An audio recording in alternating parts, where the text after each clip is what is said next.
How's it going, everybody? Thanks for tuning in to the Move OTX channel. Today we are doing our day hike in early May, actually mid-May now, 2020, in the middle of our pandemic, and we're starting off here at the Baylin Golf Links golf course area, which is now back open, which you can see.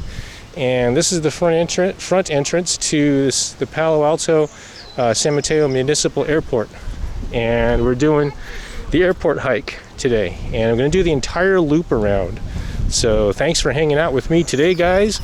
As you can see, vehicle parking is restricted, so the entire state's efforts to keep the public safe is part of that is they're limiting vehicle access to most of the Bay Area trails that are around me that are on my channel.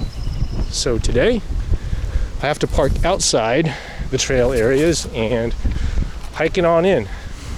So unlike my last hike to the Shoreline Amphitheater Vista Point, today I have a full belly of breakfast and ready to go. Should be able to cover a lot of ground today, and it's going to be awesome. The weather is gorgeous.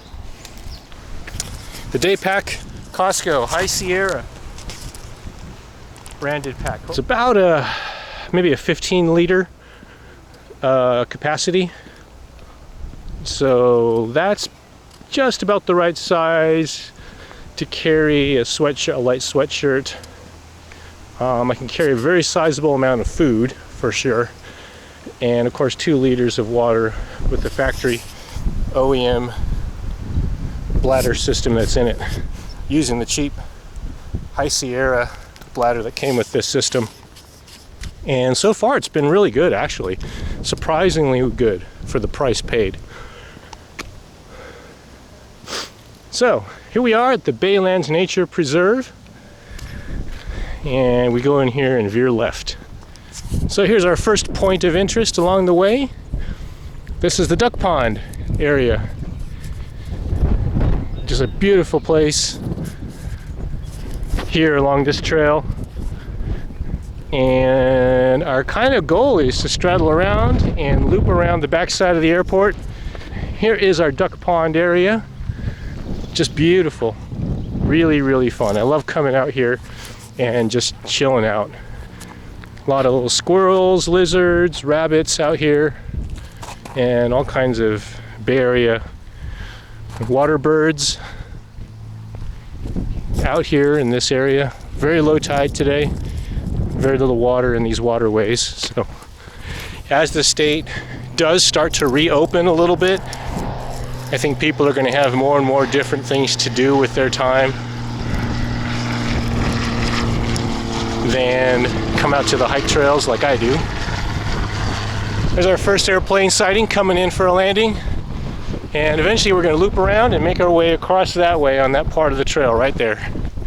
Sadly, I can't traverse across this mud. That is probably about 4 feet to 5 feet at least of just deep mud. That is not something you want to even attempt to hike across. How do I know that? Well, I know that because my son's 3rd grade class took a science field trip, not here to this area, but maybe a mile up north that way towards the Dumbarton Bridge. And one of the kids dropped, a team of kids actually, dropped a net into the marsh area, and they had a ranger try and get it back out. And that poor ranger, the gal, was in up to her midsection, her mid-torso, in wet mud. So that is not something you want to hike in or through. And she needed the help of another ranger and some rescue flotation devices to get out of that mess. Alrighty, man. Still all smiles. Not tired yet. We're barely 0.6 miles into the hike so far. And we're coming on the back of a ranger station, ranger outpost here, I believe. to the right is the main parking lot for Lucy Evans Nature Center. And we're going to cruise on in this way.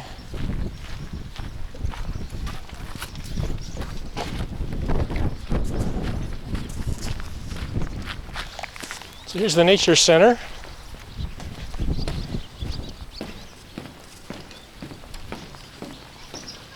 Really cool.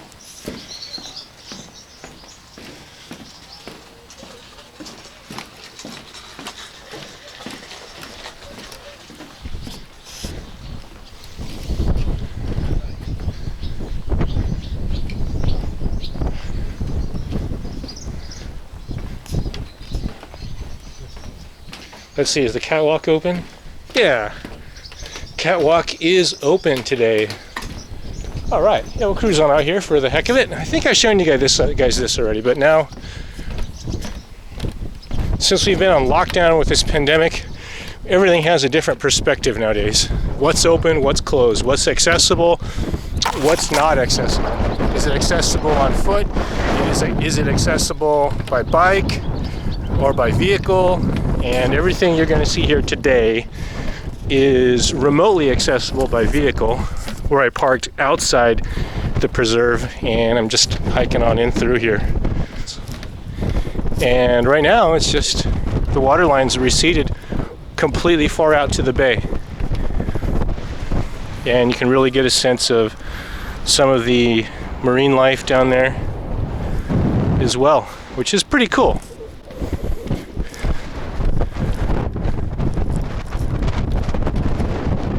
But what I love about this is it's just a little scale miniature of the California coastline. So I haven't featured it on my channel, but if you guys ever get a chance, take the time to traverse up and down Pacific Coast Highway, Route 101 along the California coastline, up and down north of Monterey and Santa Cruz, Carmel, in that area. And that is one of the most unbelievable scenic drives you can take in the state of California. And what you'll see along those shorelines, this is a scale miniature of that. Now imagine waves and water crashing in and out of the area, and this coastal line being eroded and chunks of it being washed out into sea and falling off the cliff lines. And this shoreline is continually changing. Every time I come out here, because of those winds and those high tide water erosion characteristics, this entire shoreline is always changing, and that's what I love about coming out here. It's every time I'm out here, I see something different, and I'm going to see something different today because there's no water. And here you go, isolated island. You can see where the shoreline used to be, and it's crumbling and eroding and washing away very slowly. So that is the Dumbarton Bridge across that way. East Palo Alto to our left. San Francisco, you can see San Francisco, the high rises of downtown San Francisco. Mount Tamalpais is just to the left there. Going across, there's Newark, there's Mount Diablo and Walnut Creek. Looking across, there's Fremont and the Fremont foothills. Mission Peak is right there. I haven't done that hike yet. One of these days I'm going to do the Mission Peak hike and take you guys up there. Mount Hamilton, you can see the observatory across that way. We're now looking southward. There's Moffett Airfield in the near distance. And that is Mount Umunhum. I've taken you guys to the peak of Mount Umunhum before. You've seen that. Got to get back up there. So that was the catwalk area. And there's the visitor center, the nature center, and we're back out on the main trail here. Here's something I really don't understand. So I took you guys out on the catwalk, out on the water's edge, no water for hundreds of yards. Now all of a sudden there's pockets of water here, large amounts of water here, over there. Coming across this way, nearly bone dry, barely enough water to fill the central canal and the central cavity through this channel. And just literally 30 feet, 40 feet away, tons of water. Where does the water come from? Does it seep through underground and percolate its way up? I don't know. From here or here? This is a mystery to me. Any geography or geologists out there can explain this phenomenon? Definitely post commentary down below. I'd love to hear an explanation for that. we are officially entering the municipal airport area. So I've taken you guys on this part of the hike before. So you've seen this already, so we're not going to spend too much time here on this trail. It's just basically a long, straight path along the runway. We've reached the end of the runway, and I'm going to take you guys that way. But before we do that, I want to take you guys out here this way a little bit more. And we're going to come out this way, explore this way, out towards the water's edge just a bit.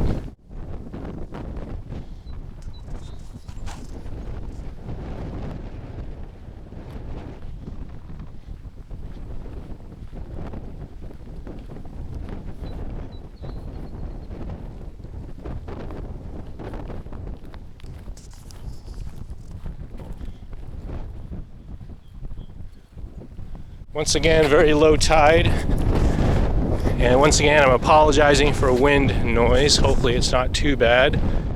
Okay, hey guys, I'm coming at you here in post-editing, and the wind noise was just brutal at this point. The farther and farther I get out towards that water's edge, just the more blown out the audio is. And at this point, you can't even hear my footsteps or birds chirping in the background or anything of that sort. So I'm just gonna post comment here. The one thing that doesn't come across in video is how soft the ground is here. So the pickleweed in the ground there, the root structure kind of intertwines with the soil. And the soil is actually very soft and spongy here, almost like walking on carpet. And that was pretty cool. So at this point, it's just a full headwind. Head, wind, face, back, wind from every wind is swirling from every direction. You can't tell in this shot because there's really nothing there. But here I'm pointing out the catwalk, the wooden catwalk that we just came off of earlier. That is just beyond those electrical towers there. But what I want you guys to focus on here is just how clear the visibility is all around as well. The air quality has just been so awesome. And what's interesting here is there's some remnant wooden structures uncovered with the low tide, and some concrete pillars there in the earth. So we're taking a moment here to admire our pristine, clear air quality, and right there is Walnut Creek and Mount Diablo, and that is Mission Peak in Fremont. Okay guys, so that is the long straight hike in along the runway that we hiked in from. And that's the little walk we just did a second ago where it was really windy. And this is the direction we're going. So we're still going to head along this way and straddle along the backside of the airport and curve around. The main golf course is eventually along the side as well. There's a nice creek here along the side, a huge creek actually along the side. And we're just going to keep going this way. This is the first plane I've seen today take off.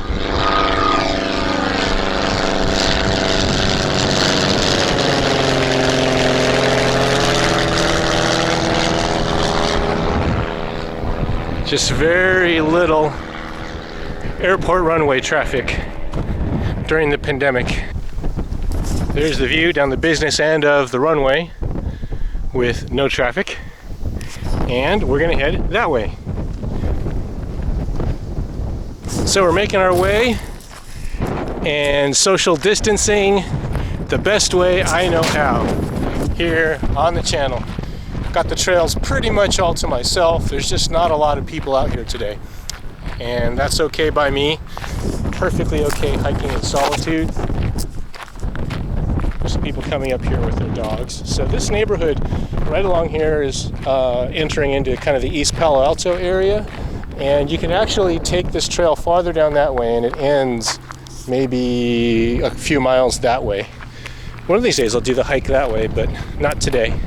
Today we're going to loop around this way and come around the backside of the golf course.